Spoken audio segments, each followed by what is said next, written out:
Hi, I'm Ashley Adamson, and we're going to talk about finding the lessons and moving on. That's the concept anyways. I don't know if you've had a breakup recently, you've lost a job, you've lost someone that you loved, something hurtful happened to you with a friend, those larger impactful emotional things. Maybe you just had a heartbreak. I don't know. I've had a lot of heartbreak recently, so this is why I'm making this video. But I'm also leaving Seattle, and I just moved here, and I've already decided that it's time to move on. And why?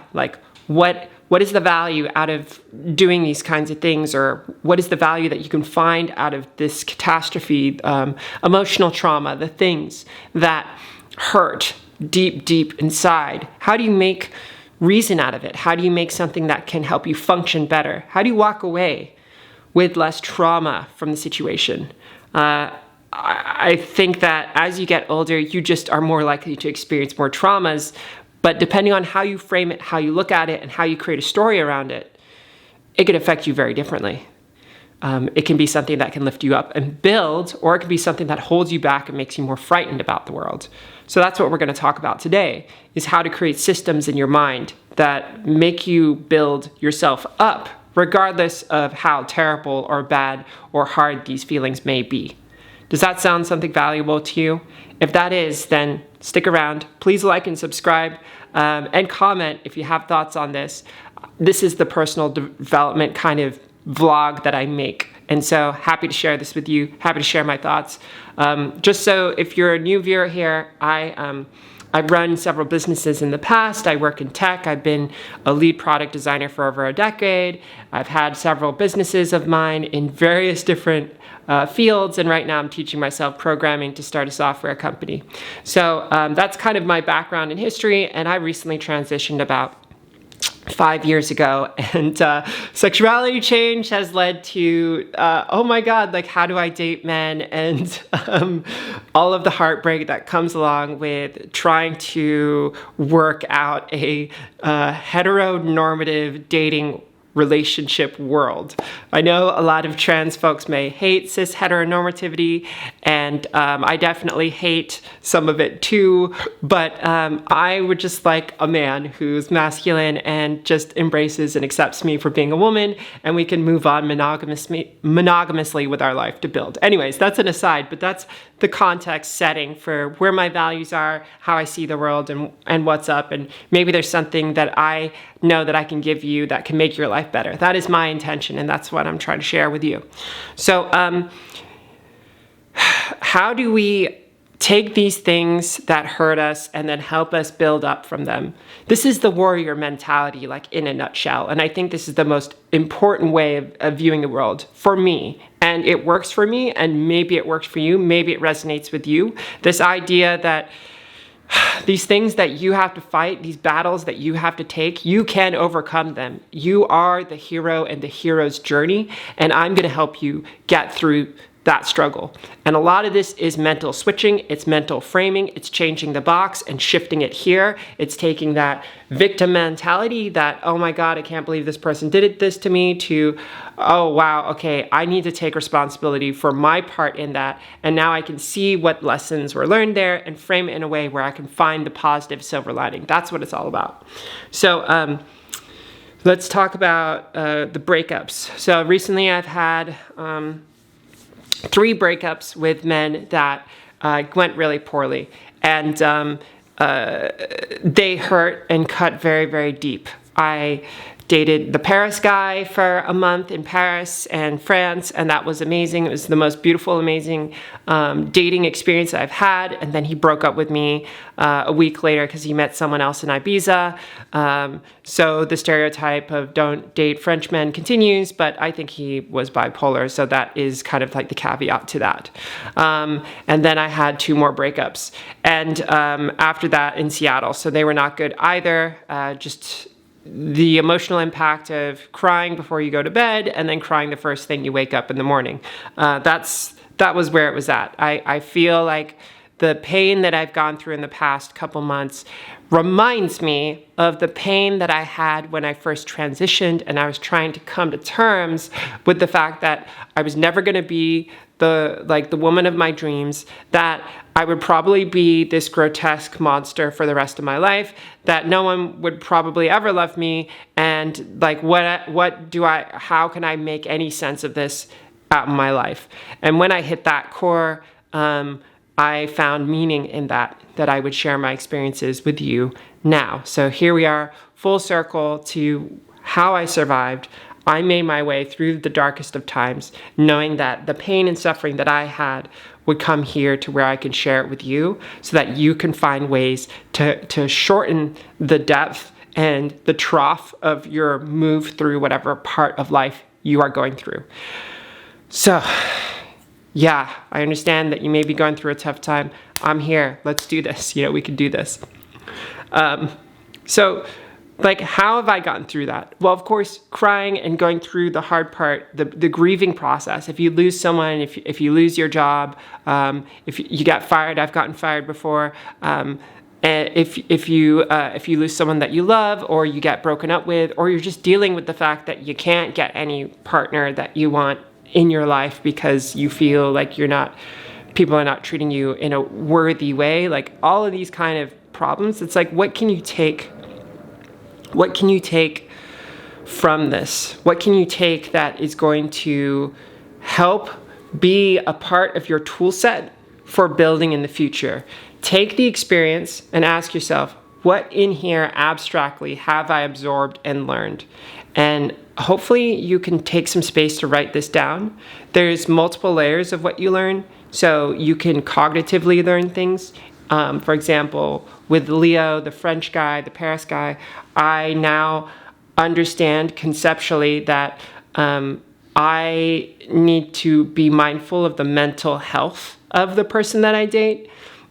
And that really needs to be a much bigger factor because when someone is bipolar, they show one side and then there's another side that you don't really see until you're around them enough. And I wasn't, but I dated him long enough for that to show itself.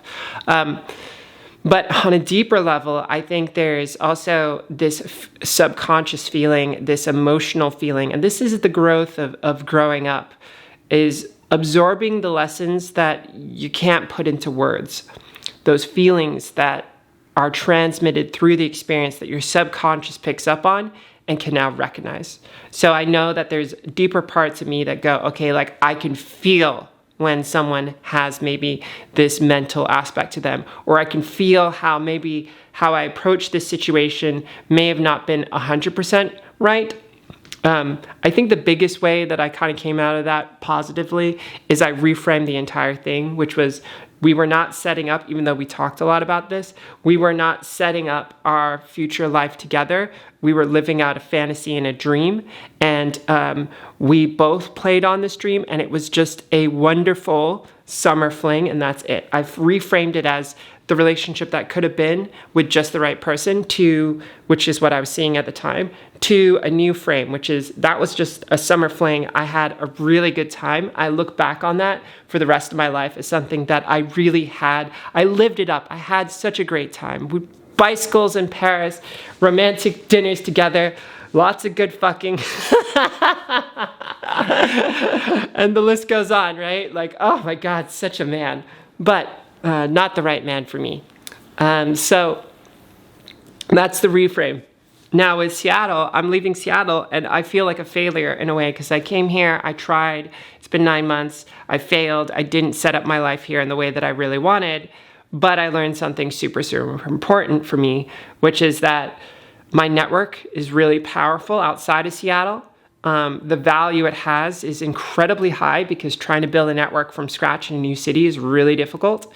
And I value my friendship and community, which I have in these other places, so much more because I know how much harder it is to start from scratch.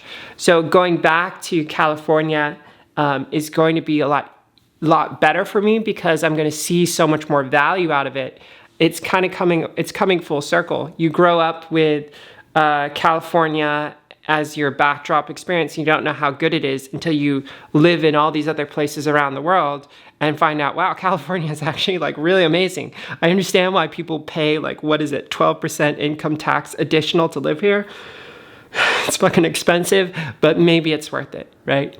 So there's a larger lesson for me, which is I value my proximity community and the people that I love, and I will never unsee that, and I'm going to invest so much more in that moving forward. So that's a big lesson for me. I can say these things, I value my community, I value my network, blah, blah, blah. We all know this, right? But there's like a deeper knowing that has now been built through my experience of kind of starting over again for like the third or fourth time. I think there's one last one, which is like getting fired, getting cut from my dream job that I thought I had and then I lost. This was probably the most pivotal moment in my career. I had closed up my design agency and I started to work doing sales for Patreon. I went through like a demo process where they were like, we're going to trial you for like 2 weeks.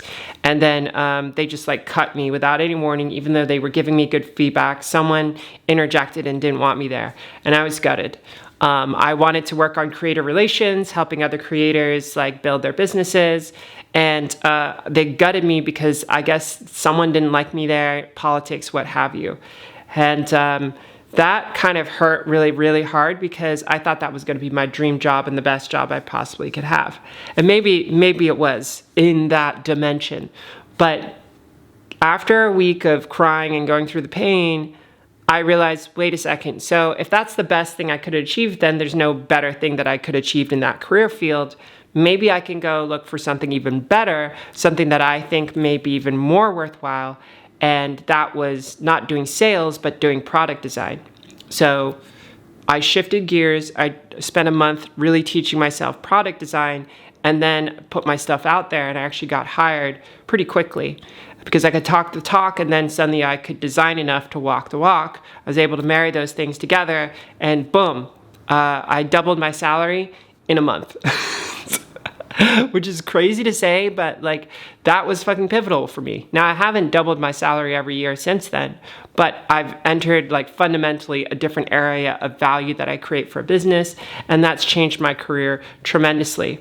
And the reframe right in there is, look, like that was a really great opportunity, but that wasn't like the only one. That wasn't the only opportunity. There are other opportunities, but maybe you just weren't looking at those opportunities because you were so fixated on what seemed like the best opportunity. Now that is not an opportunity. What is a better opportunity? Is there something that if you were to redo your life from the start or redo your life position from the start, if you look at this differently, is there something here? Is there something here worth evaluating and looking deeper into?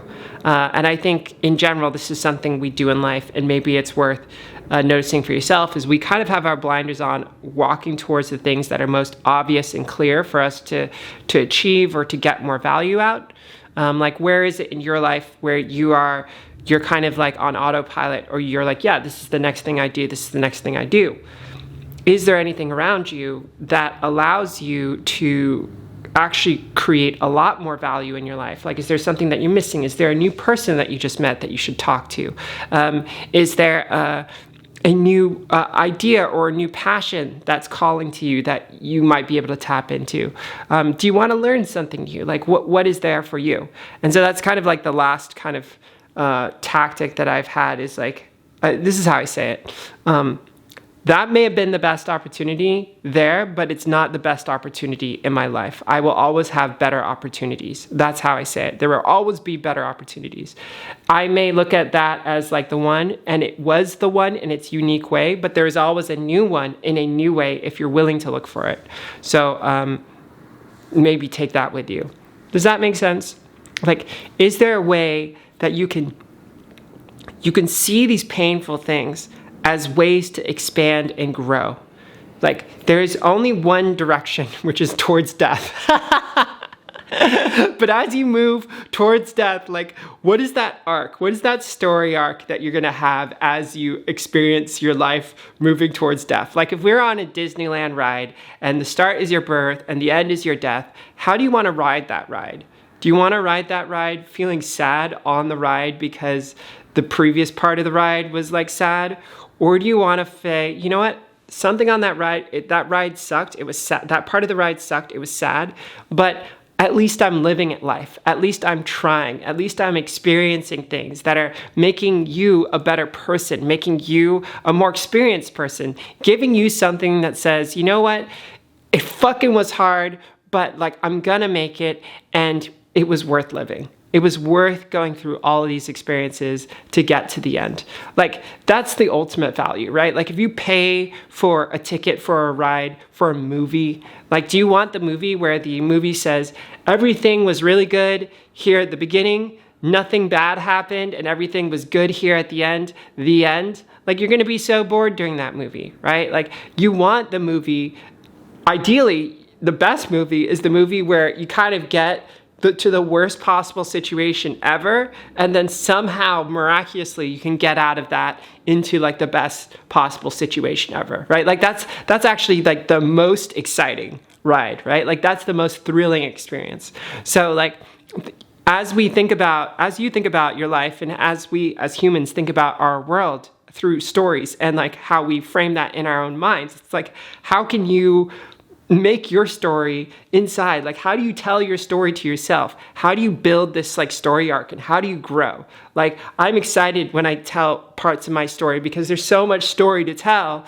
But then like I get lost in the moment and I feel shitty and I don't feel so good because I just like got heartbroken. But there's a story to tell. There is a story to tell. Like, wait for that moment where you can get out of that dip in your emotions to see yourself from a different perspective and go, you know what? You fucking did it. That's fucking great. That experience you had was lovely. It's no longer, but now you can move on to this new thing, this new part of you that's gonna grow into this wonderful human being that has so much more capability and so much more experience because you lived your life so much more fully. Like, people who live a full life like other people who have lived a full life. Those people are the most interesting people to meet. Those people are the most valuable people to have. And those people are the most loving and caring and diverse people because they are living life fully and they can see other people who are also doing that. So go out there, live your life, live it as fully as possible, absorb that pain, absorb the love that you can find out of this experience, reframe that story, bounce back, find that next step into the world that you can live into, and enjoy yourself, please. Like we're all gonna die. Like, this is fucking horrible to say, but it's all gonna happen. So like, what are you gonna do with your life that's gonna make it worth it? I'm not saying you need to go out and go skydiving tomorrow. I'm never gonna go skydiving. In fact, I'm just gonna quietly play computer games after this. But I'm gonna travel around the world in a few months. I'm gonna move to San Francisco. I'm gonna do all these other things. I'm gonna do these larger things. But in this moment now, my life is gonna be small. And that's going to make me happy too. The contrast of living is also great. I love you. If you like this video, please like and subscribe. Please become a member, support me so I can buy better camera equipment, I can buy better resources, all of that kind of stuff. And if you'd like to get some coaching, if you just want to talk to me and spend some time with me, you can now do that. On my website, I have like a coaching section, which is really just like, hey, just pay me money and spend time with me. Spend money and spend time with me, because, you know, our time is valuable and we can spend time talking. I'll show up for you in whatever way you want me to show up for if you want to talk to me. I'm a slut. Just a little bit. Only in bed and I guess for money now. But yeah, I will see you in another episode soon. Bye. Bye. Oh my God.